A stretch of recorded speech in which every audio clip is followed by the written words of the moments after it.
दोस्तों स्वागत है आप सभी लोगों का श्रवण लेक्चर में। तो दोस्तों मेरा नाम है आकाश और दोस्तों आज मैं आपको इम्पोर्टेंट क्वेश्चन साइंस का बताने वाला हूँ। ठीक है, तो दोस्तों बहुत ही ज़्यादा इम्पोर्टेंट वीडियो है यह। ठीक है, आपको शुरू से लेकर लास्ट तक वीडियो देखना है, क्योंकि दोस्तों इस वीडियो में कम से कम मैंने बहुत सारे इंपॉर्टेंट क्वेश्चन लिया हूँ। उसमें से कम 4-5 क्वेश्चन ऐसे हैं जो कॉमन क्वेश्चन है। ठीक है, जो आपको जानना बहुत ही ज़्यादा ज़रूरी है। ठीक है, वो एग्जाम में आपको पूछता है हमेशा के लिए। ठीक है, तो चलिए उन सारे क्वेश्चनों को देखते हैं। आपको साथ ही साथ इसको नोट करना है और याद करके एग्जाम में जाना है। ठीक है, आप लोग जानते ही हैं कि मैं कैसे पढ़ाता हूँ। मैं वो चीज़ें पढ़ाता हूँ जो एग्जाम के दृष्टिकोण से बहुत महत्वपूर्ण, वो चीज़ें फालतू की चीज़ें मैं पढ़ाता नहीं हूँ। ठीक है, तो आप इस वीडियो को पूरा देखिएगा, ऐसे नोट करिएगा और याद करके ही जाइएगा आप एग्जाम में। ठीक है, तो चलिए उन सारे क्वेश्चनों को मैं देखता हूँ।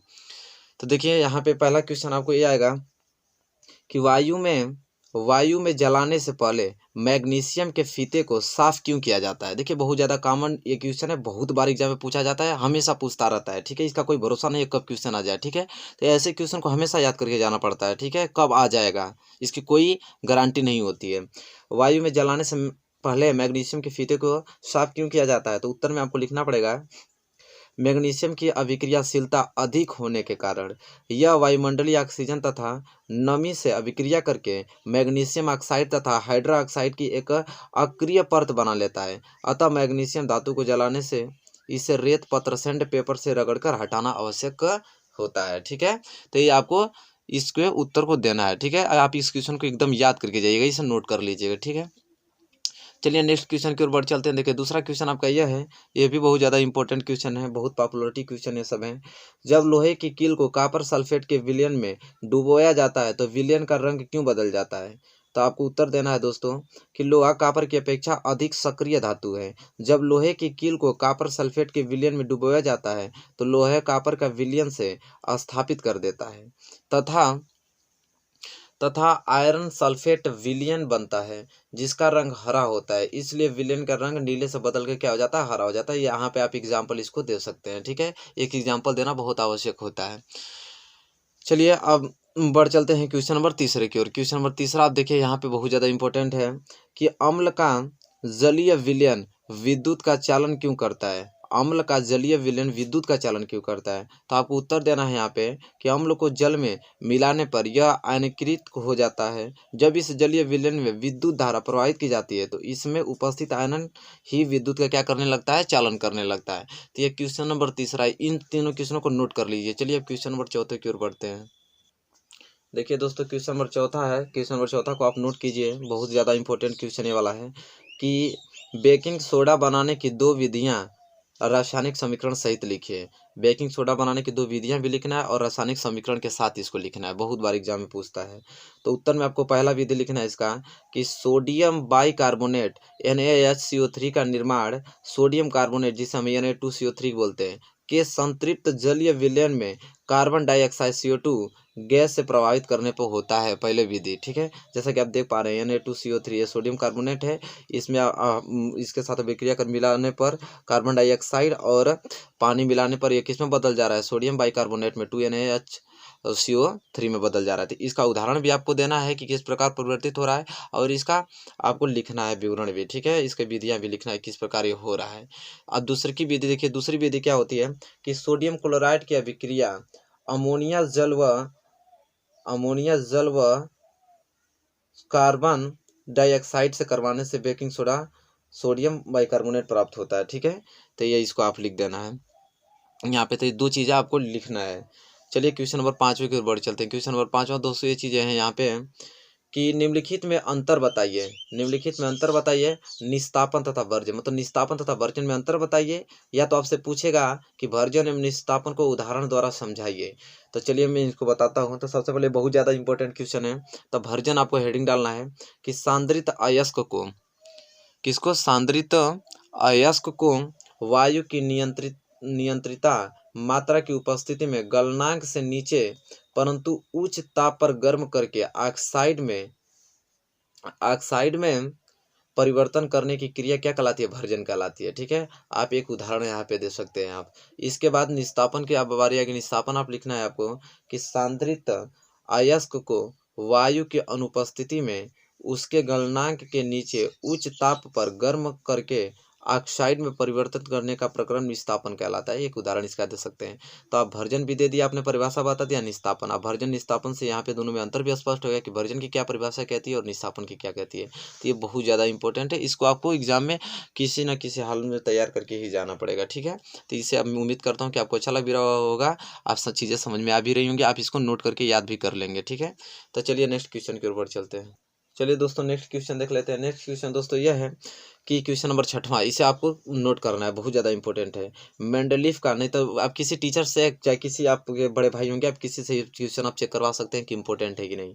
मेंडलीफ का मूल आवर्त नियम क्या है, स्पष्ट कीजिए। मेंडलीफ के मूल आवर्त नियम तथा आधुनिक आवर्त नियम में मूल अंतर स्पष्ट कीजिए। या तो ये देगा या तो आपको यह क्वेश्चन पूछता है मेंडलीफ का आवर्त नियम क्या है, इसकी व्याख्या कीजिए, या तो आपको ये दे देगा। तीनों में से कोई भी दे सकता है आपको। मेंडलीफ की आवर्त सारणी किस नियम पर आधारित थी। तो ये तीनों प्रश्न देगा, तीनों प्रश्न का उत्तर आप यही लिखेंगे जो मैं आपको बताने वाला हूँ। तो उत्तर में आपको पहले हेडिंग डालना है कि मेंडलीफ के आवर्त नियम। तो मेंडलीफ का आवर्त नियम क्या कहता है कि इस नियम के अनुसार तत्वों के भौतिक तथा रासायनिक गुणधर्म उनके परमाणु भारों के आवर्ती फलन होते हैं। अर्थात तत्वों को उनके बढ़ते परमाणु भारों के क्रम में व्यवस्थित करने पर एक निश्चित समयांतराल पर गुण की पुनरावृत्ति होती है। ये मेंडलीफ की आवर्त सारणी में लिखना है आपको, ठीक है। इसके बाद आधुनिक आवर्त नियम आपको डालना है हेडिंग।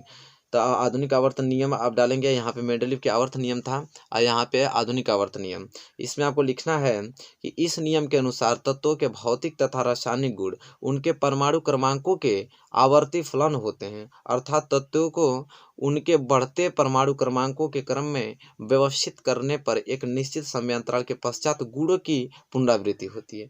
यहाँ पे समयांतराल पर गुणों की पुनरावृत्ति हो रही थी, यहाँ पे निश्चित समयांतराल के पश्चात गुणों की पुनरावृत्ति होती है। और जैसा यहाँ पे आप इसको समझ जाएंगे जब ये पढ़ेंगे। अतः स्पष्ट है कि आधुनिक आवर्त नियम जो होता है तत्वों के परमाणु क्रमांकों पर, और जबकि मेंडलीफ का मूल आवर्त जो नियम होता है परमाणु के भारों पर आधारित होता है। इसका मतलब ये चीज़ होता है। तो यह इस प्रश्न को आप मैं एक बार दिखा देता हूँ, इस प्रश्न को आप नोट कर लीजिए, वीडियो को रोक कर किसी कीमत पर आप इसको नोट करके और किसी कीमत पर इसे याद करके आपको जाना है भाई, ठीक है। अगर आप एग्जाम में बेहतर करना चाहते हैं तो, ठीक है। चलिए नेक्स्ट क्वेश्चन की ओर बढ़ चलते हैं। चलिए देखते हैं नेक्स्ट क्वेश्चन आप है क्वेश्चन नंबर 7वां यहाँ पे है कि प्रकाश के अपवर्तन संबंधी स्नेल के नियम को लिखिए तथा समझाइए। बहुत ज़्यादा इंपॉर्टेंट है, प्रकाश के अपवर्तन संबंधी स्नेल के नियम, ठीक है। तो देखिए स्नेल का नियम क्या कहता है कि आपतन कोण कीजिए साइन आई व अपवर्तन कोण कीजिए साइन आर। आपतन कोण की ज्या साइन आई और वह अपवर्तन कोण की ज्या साइन आर का अनुपात किन्हीं दो माध्यमों के लिए नियतांक होता है, ठीक है, जिसे दूसरे माध्यम का पहले माध्यम के सापेक्ष अपवर्तनांक कहते हैं, ठीक है। देखिए यहाँ पे पहले माध्यम के सापेक्ष दूसरे माध्यम के सापेक्ष, देखिए पहले माध्यम में वायु है दूसरे माध्यम में कांच है, तब इस माध्यम से इस माध्यम में आता है तो इन दोनों का अनुपात ही इसका नियतांक ही क्या कहलाता है, स्नेल का नियम कहलाता है। जैसे यहाँ पे अर्थात पहले माध्यम का अपवर्तनांक दूसरे के सापेक्ष था, sine I upon sine R नियतांक, ठीक है। तो नियतांक होता है। इस नियम को स्नेल का नियम भी कहते हैं। तो आप इसे खूब अच्छे से इसका स्क्रीनशॉट ले लीजिए भैया, और इसे याद करके ही एग्जाम में आप जाइएगा। बार बार करने की जरूरत नहीं, एक बार बोल दिया आपको याद करना है किसी कीमत पे तो करना है, ठीक है। अगर अच्छे स्कोर आप करना चाहते हैं तो भाई हमारा जो मतलब मेरा कर्तव्य जो मैं आपको बता दे रहा हूँ, अब आपका कर्तव्य ये चीज़ है कि आप इन चीज़ों को नोट कीजिए और अच्छे से पढ़िए, ठीक है। चलिए क्वेश्चन नंबर 8वां और बढ़िए। चलिए क्वेश्चन नंबर 8वां देखिए कितना इंपॉर्टेंट है कि प्रिज्म से श्वेत प्रकाश के गुजरने पर न्यूनतम व अधिकतम विचलन किन रंगों का होता है। प्रिज्म के श्वेत प्रकाश से गुजरने पर न्यूनतम व अधिकतम विचलन किन रंगों का होता है। तो आप उत्तर दे पाएंगे अच्छे से कि प्रिज्म से श्वेत प्रकाश के गुजरने पर न्यूनतम विचलन लाल रंग के प्रकाश का होता है तथा अधिकतम विचलन किनका, बैगनी रंग का। तो अधिकतम किनका, बैगनी, ठीक है, और न्यूनतम किनका होता है तो लाल रंग का होता है, प्रकाश का होता है, ठीक है। तो ये सारी चीज़ें आपको याद होनी चाहिए, ठीक है। न्यूनतम लाल रंग और अधिकतम बैगनी रंग का होता है जब वह प्रिज्म से श्वेत प्रकाश से गुजरता है। तो फिर चलिए एक क्वेश्चन देखिए, एक क्वेश्चन बहुत ही ज़्यादा इंपॉर्टेंट है, इसे आपको किसी कीमत पे इसे नोट करके जाना है एग्जाम में कि अमीटर का क्या कार्य है। अमीटर का क्या कार्य है, इसे परिपथ में किस प्रकार जोड़ते हैं। तब देखिए इसका उत्तर आप दे पाएंगे कि परिपथ में धारा मापन हेतु अमीटर का उपयोग किया जाता है। इसे परिपथ के श्रेणी क्रम में जोड़ा जाता है। किस में जोड़ा जाता है तो श्रेणी क्रम में इसे क्या किया जाता है, जोड़ा जाता है। तो दोस्तों यहाँ पे मैंने कितने 9 क्वेश्चन को डिस्कस किया हूँ, क्योंकि ज़्यादा भार देना नहीं चाहता हूँ, क्योंकि रोज़ वीडियो अपलोड होती हैं आपको, तो सारी वीडियोज़ को आपको देखना होता है, समझना होता है, याद करना होता है, इसलिए मैंने इस वीडियो में इतना ही क्वेश्चन रखा है। इसमें से आपको चांसेज हैं कि 2-3 क्वेश्चन तो फँसने वाले हैं, ठीक है, अगर आप इसको क्लियर से आप समझ लेते हैं तो, ठीक है।